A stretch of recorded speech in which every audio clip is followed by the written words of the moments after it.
Halo semuanya, terima kasih sudah mengklik video ini.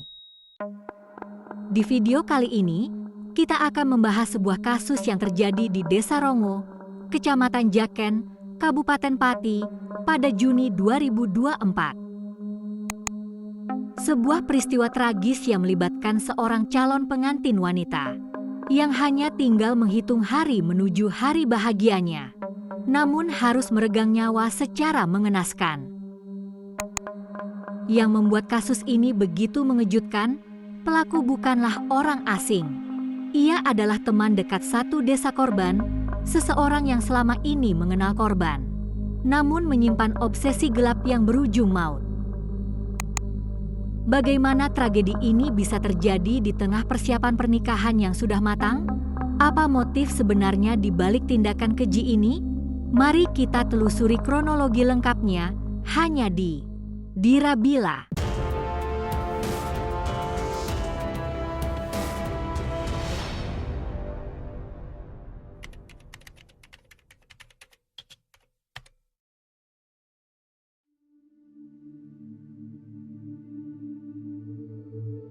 Ratri Pramudita, atau yang akrab dipanggil Dita, adalah gadis berusia 21 tahun yang dikenal memiliki masa depan cerah. Sebagai anak pertama dari pasangan Ibu Suntari dan Bapak Junari, Dita menjadi tumpuan harapan keluarga. Dalam kesehariannya, Dita dikenal sebagai sosok yang ramah, menyayangi keluarga, dan tidak neko-neko. Tidak pernah ada catatan masalah dalam pergaulannya, baik sejak masa sekolah hingga ia lulus. Kebahagiaannya pun memuncak ketika ia bertunangan dengan kekasihnya asal Rembang pada September 2023. Setelah 4 tahun menjalin cinta, Dita sedang sangat bersemangat menantikan hari pernikahannya yang dijadwalkan pada Senin, 10 Juni 2024. Namun, di balik senyum bahagia seorang calon pengantin, maut sedang mengintai dari balik bayang-bayang seorang teman. Selasa pagi, 4 Juni 2024, sekitar pukul 9 WIB, kegelisahan mulai menyelimuti Ibu Suntari. Putrinya, Dita, yang berpamitan 2 jam sebelumnya untuk mengambil ponsel di rumah temannya, Udin, tak kunjung kembali. Ibu Suntari memutuskan untuk mendatangi rumah Udin di Desa Rongo. Setelah 3 kali bolak-balik dan mendapati rumah dalam keadaan terkunci rapat serta sepi, kecurigaannya memuncak. Bersama seorang anak tetangga, ia nekat membuka paksa pintu belakang rumah tersebut. Di ruang tamu, ia menemukan sepeda motor Dita terparkir.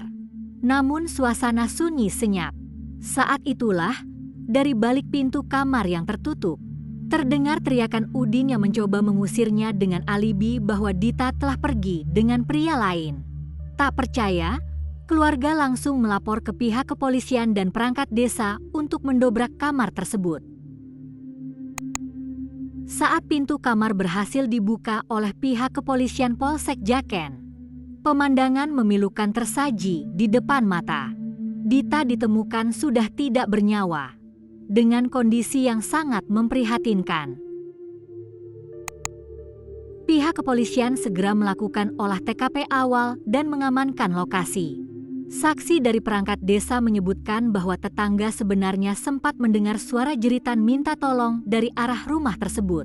Namun karena ragu, tidak ada yang berani mendobrak pintu tepat waktu.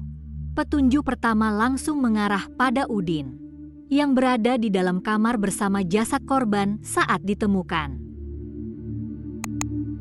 Pelaku diidentifikasi sebagai Kusnan Aminuddin alias Udin, seorang pemuda berusia 21 tahun yang bekerja sebagai buruh bangunan. Udin bukan hanya tetangga satu desa, tetapi juga teman lama yang tinggal hanya berbeda RT dari korban. Hubungan mereka selama ini murni pertemanan. Namun polisi menemukan bukti bahwa Udin memiliki obsesi atau perasaan sepihak terhadap Dita, yang sudah berstatus tunangan orang lain. keberadaan motor korban yang disembunyikan di dalam rumah dan keberadaan pelaku di TKP memperkuat posisinya sebagai tersangka utama. Tidak ada aksi kejar-kejaran yang dramatis di luar ruangan, karena Udin memilih untuk mengurung diri di dalam kamar bersama jasad korban selama berjam-jam. Ia sempat berusaha menutupi jejak dengan memasukkan motor korban ke dalam ruang tamu agar tidak terlihat dari luar. Saat polisi datang, Udin tidak bisa lagi menghindar dan langsung diamankan tanpa perlawanan berarti di lokasi kejadian. Ia kemudian dibawa ke Mapolresta Pati untuk mempertanggungjawabkan perbuatannya.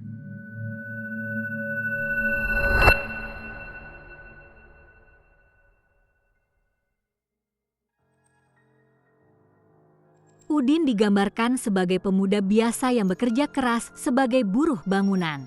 Namun, di balik profilnya yang tampak normal, ia menyimpan sisi emosional yang tidak stabil.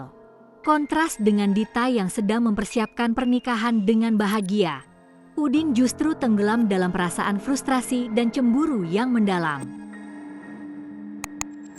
Motif utama dari tindakan keji ini adalah cinta bertepuk sebelah tangan dan cemburu buta. Selama ini, Dita hanya menganggap Udin sebagai teman biasa dan tidak pernah merespons perasaan romantis pria tersebut.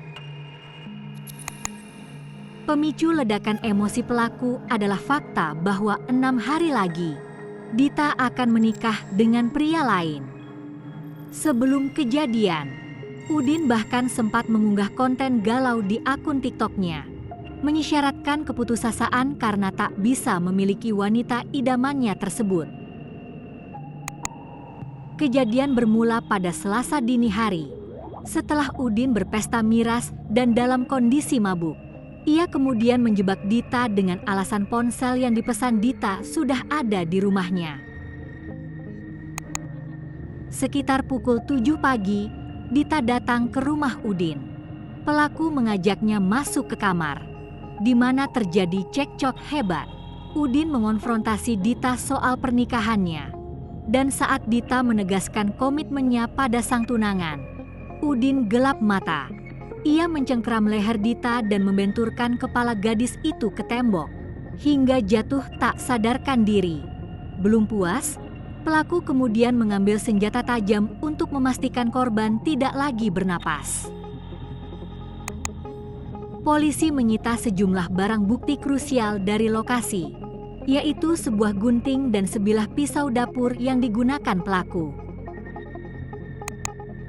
Hasil autopsi dari RSUD Suwondo Pati mengungkap bahwa penyebab utama kematian Dita adalah luka robek yang cukup besar pada bagian leher.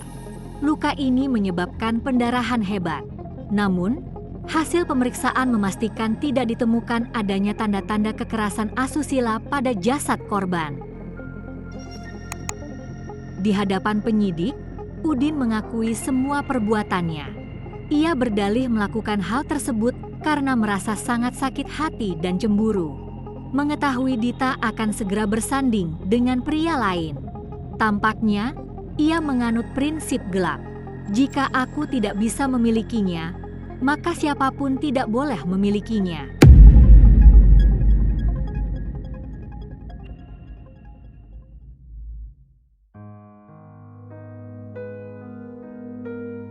Keluarga korban, terutama Ibu Suntari, mengalami guncangan batin yang luar biasa. Di tengah persiapan pesta pernikahan yang seharusnya penuh tawa, mereka justru harus mengantarkan Dita ke peristirahatan terakhirnya. Pihak keluarga menyatakan bantahan keras atas isu bahwa Dita pernah menjalin hubungan asmara dengan pelaku, menegaskan bahwa itu hanyalah obsesi sepihak dari Udin. Saat ini, Udin telah ditetapkan sebagai tersangka dan mendekam di sel tahanan Mapolresta Pati. Polisi menjerat pelaku dengan pasal 340 KUHP tentang pembunuhan berencana dan atau pasal 338 KUHP. Atas tindakan kejinya, Udin terancam hukuman maksimal berupa pidana mati atau penjara seumur hidup. Keluarga korban sendiri menuntut agar hukuman yang dijatuhkan adalah seberat-beratnya. Kasus ini meninggalkan luka mendalam bagi warga Pati dan menjadi pengingat pahit tentang betapa bahayanya obsesi yang tidak terkendali. Dita, yang hanya ingin memulai lembaran baru dalam hidupnya, harus menjadi korban dari rasa memiliki yang salah arah. Pelajaran moral yang bisa kita ambil adalah pentingnya menyadari batasan dalam sebuah hubungan pertemanan dan bagaimana cinta yang bersifat memaksakan bukanlah cinta, melainkan tindakan kriminal. Bagaimana menurut kalian? Apakah hukuman seumur hidup sudah cukup adil bagi pelaku yang menghancurkan impian pernikahan seorang gadis?